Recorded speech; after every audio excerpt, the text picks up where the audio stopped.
तो ये है हमारी मॉडर्न हिस्ट्री की जो क्लास नोट्स है उसकी कॉपी, जिसमें क्लास नोट्स जैसे जैसे टीचर करवाते हैं वैसे वैसे इसमें नोट्स राइट है। सो इस वीडियोस का मोटिव यही है कि कुछ एस्पायरेंट्स का ये कमेंट्स था कि आपके जो बैच है उनमें कैसे कैसे सर स्ट्रक्चर वे में एंड किस तरह से सिस्टमेटिक वे में नोट्स कराते हैं, उसकी एक सेपरेट क्लैरिटी करके वीडियोस बना दो। तो इस वीडियोस में हम लोग यही बात करने वाले हैं। सो सबसे पहले हम लोग शुरू करते हैं आपका ज़्यादा समय ना लेते हुए।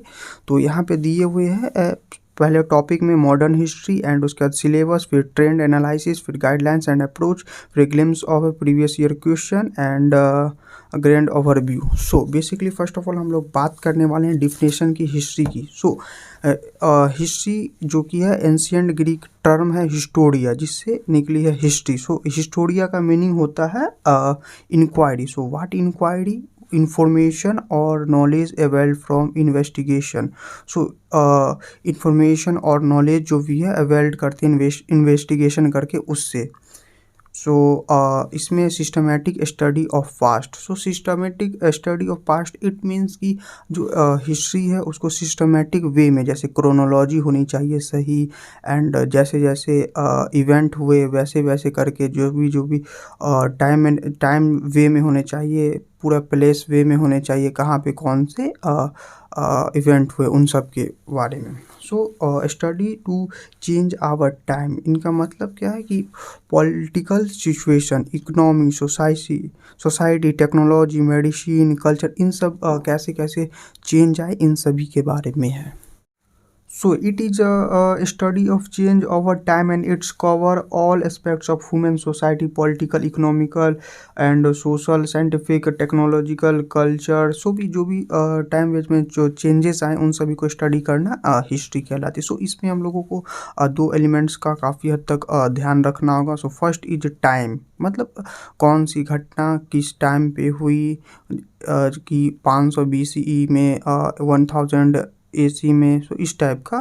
And space it means palace में कौन जगह पे कौन सी घटना हुई। एंड अब बात करते हैं, ये सारी हो गई। एंड अब बात करते हैं how to make notes, doubt on interval. So how to make notes, so sir का है ये सीरीज ऑफ में इवेंट कि सर जो भी है चीज़ पढ़ाने वाले इस स्ट्रक्चर वे में, जो टाइम लाइन है यहाँ पे टाइम लाइन लिया जाएगा। एंड जैसे 1857 की रिवॉल्ट हुई, तो फिर उसके बाद फर्स्ट रिवॉल्ट यहाँ से, फिर उसके बाद जो आगे का क्रोनोलॉजी है वो उसके बारे में बात यहाँ पे, फिर यहाँ पे, फिर यहाँ पे, इस टाइप की इस टाइप की। एंड इसके बाद इस टाइप की एक गोला बना के नोट, जो कि मैं आपको दिखा देता हूँ, ये यहाँ पे है इस टाइप की, जैसा कि आप लोग देख पा रहे होंगे इस टाइप की। जैसे यहाँ पे है इसके बारे में, लेटर मुगल्स के बारे में। सो यहाँ पे चैलेंजेस कितने आए इस टाइप की है। तो फिर से आप टॉपिक पे आते हैं। तो ये तो रहा नोट्स की। एंड देन फिर अब बात करते हैं हमारी हिस्ट्री की। सो हिस्ट्री क्या है?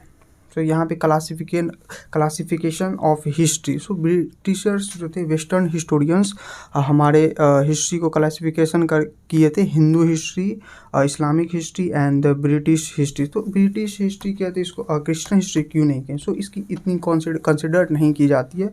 सो हम इसमें इंडियन हिस्ट्री में बात करते हैं तो यहाँ पे आती है ancient, medieval, modern history, art and culture, world history and post independence. So इसमें सबसे इम्पोर्टेंट है जहाँ से क्वेश्चन सारे ड्राइव होते हैं, जैसा कि मेरे सर ने बताया था। एंड जो भी लेक्चर में वो PYQs दिखाएं। सो सबसे ज़्यादा क्वेश्चन आया था मॉडर्न हिस्ट्री से। एंड देन 2 नंबर पे आर्ट एंड कल्चर, और उसके बाद फिर एंशियंट हिस्ट्री से और मेडाइवल से, फिर पोस्ट इंडिपेंडेंस से, फिर वर्ल्ड हिस्ट्री से। सो हम सबसे ज़्यादा इंपॉर्टेंट रखना है मॉडर्न हिस्ट्री की, जो कि अभी मेरी क्लासेट चल रही है। एंड उतने सारे क्वेश्चन अभी नहीं पूछे गए हैं 5 से 6 साल में वर्ल्ड हिस्ट्री पे। सो ये चीज़ हमें ध्यान रखनी चाहिए। एंड अब बात करते हैं सिलेबस के बारे में। तो ये है सिलेबस प्रीलिम्स की, एंड ये है सिलेबस मेंस की। सो जनरल स्टडीज़ पेपर 1। सो इसमें प्रीलिम्स में उतना क्लैरिटी से सिलेबस नहीं दी हुई है, इसकी सिलेबस पता चलती है मेंस से पूरी की, मतलब किस पर्सपेक्टिव में पूछी जाएगी हमसे question. So history of India and Indian nation movement, तो यहाँ पे प्रीलिम्स में बस इतना ही दिया हुआ है। एंड सिलेबस है मेंस में, यहाँ पे है modern Indian history from about the middle of the 18th century until the present, significant event, personalities, issues. So यहाँ पे अगर कीवर्ड आप लोग ज़ूम कर पा रहे हो तो यहाँ पे है 18th century. So 18th century it means 1700 and 1947। और एक और कीवर्ड है मिडिल, इट मीन्स 1750 से 1947। और until the present significant event personalities issues. So इसकी कीवर्ड है कि अगर सिलेबस आप लोगों को याद रखना होगा तो EPISC, so event personalities issues stage contributors. So इसको आप ऐसे करके याद रख सकते हो, जो कि ये कीवर्ड है मिड ऑफ 18th सेंचुरी से। एंड फिर अब बात करते हैं सबसे लास्ट में, जो कि है ये गाइडलाइन। इसमें दी हुई है गाइडलाइन क्या होनी चाहिए मॉडर्न हिस्ट्री के लिए। सो सबसे पहले हम लोगों को सिलेबस माइंड में होनी चाहिए, क्योंकि आप किस क्या पढ़ रहे हो क्या नहीं पढ़ रहे हो, सिलेबस के पर्सपेक्टिव से पढ़ रहे हो या नहीं, it is very important. So and then फिर सेकंड इज़ है PYQs प्रीलिम्स प्लस मेंस, क्योंकि ये भी काफ़ी इंपॉर्टेंट है कि किस टाइप से अगर क्वेश्चन पूछे जाते हैं तो वो PYQ से एक आइडिया लगता है कि इस टाइप से क्वेश्चन पूछे जाते हैं। And third is analysis information, यानी कि एनालिसिस करना इंफॉर्मेशन, जितने भी सारे क्लास में पढ़ाए जाते हैं उनके बारे में इंफॉर्मेशन अवेयर करना है। And fourth is multiple revision 6 time revision. So multiple revision it means 6 time revision. So कैसे करेंगे 6 time revision? So next day first हुआ, वीकेंड पे सेकेंड हुआ, मंथ पे थर्ड हुआ, फिर उसके बाद हर एवरी मंथ मतलब इट मीन्स 3 मंथ में एक बार देख लेना। एंड फिर टाइमलाइन एंड क्रोनोलॉजी, पूरा टाइमलाइन से चलना है एंड क्रोनोलॉजी से चलना है पूरा, मतलब जैसे जैसे हिस्ट्री पढ़ाई होगी। एंड लास्ट में यहाँ पे एक और है अप्रोच। सो अप्रोच क्या होने वाली हम लोगों की पढ़ने की? तो analysis, perspective, development. Perspective it means broad understanding, मतलब व्यापक समझ, बहुत बड़ी मतलब समझ के पढ़ना है। And timeline graphical presentation, it means maps, flow charts, इस टाइप की स्ट्रक्चरल वे में एक्सप्लेनेशन किए जाएंगे, जो आप यहाँ पे आगे देख ही सकते हो। स्ट्रक्चर वे में इस टाइप से जैसे जैसे ये चल रही है वैसे। सो ये तो थी आगे की, लेकिन इस वीडियो में हम लोग यही बात करने वाले हैं। और तो यहाँ पे अब आते हैं PYQ इनकॉर्पोरेटेड, मतलब PYQs को भी शामिल किया गया है इस क्लासेस में जो भी हमारी चलती है। एंड लास्ट में ये क्वेश्चन आंसर फॉर्मेट, मतलब क्वेश्चन आंसर टाइप के फॉर्मेट में भी पढ़ाया जाएगा। एंड ये है issues of fact and name, इसको आप अभी भूल जाइए। तो फैक्ट एंड नेम जो याद नहीं रहती हिस्ट्री में काफ़ी सारे स्टूडेंट को, इनफैक्ट मेरी भी। तो बात क्या है कि अगर gradually part of the understanding, अगर धीरे धीरे ये हम लोगों की याद ही हो जाएगी। एक बार तो आप जानते ही होगी, कोई भी चीज़ आप देखोगे तो याद नहीं होगी, अगर आप डेली रिवीजन करते हो धीरे धीरे करके वो आपके माइंड में बैठ ही जाती है। सो बेसिकली ये हुई। एंड अब बात करते हैं डेट्स की। तो that's it is not very important जितना हम लोग समझते हैं, क्योंकि प्रीलिम्स में अगर आपको डेट्स याद है तो सही है, क्योंकि कीवर्ड तो मिल ही जाएगी। एंड मेंस में आप अगर आंसर राइटिंग मतलब लिखोगे तो एग्जामिनर चेक करेगा तो लगेगा कि मुझे तो पूरे डेट्स ही दिए जा रहे हैं जैसे मुझे पता ही नहीं। So it is not important. तो अब बात करते हैं थीम पे। थीम पे जो हमारी क्लासेस में टीचर्स जो हैं वो PYQs टाइप में दे के वो समझाए हुए थे, जो कि काफ़ी बड़ा था, तो मैंने कॉपी में नोट नहीं किया। सो आप ऐसे समझ लिए पास्ट थीम मतलब किस टाइम में कैसे पूछे जाते थे क्वेश्चन। एंड ट्रेंडिंग थीम मतलब क्या है, एंड एक्सपेक्टेड थीम क्या है। सो ट्रेंडिंग थीम में अभी चल रही थी तो टॉपिक्स थे जो ये है गांधी जी एंड उनके बारे में, एंड वुमेंस के बारे में, फिर कंपेयरिंग टू पर्सनैलिटीज, जैसे गांधी जी की थॉट क्या थी एंड सुभाष चंद्र बोस की थॉट क्या थी। So it is. And fourth है गवर्नर जनरल। एंड फिर ये है 1857 की जो रिवॉल्ट हुई थी, सो कि कितनी मतलब ये हुई थी उसकी है। फिर socio religious reforms movement and moderates की है, और यही सब है।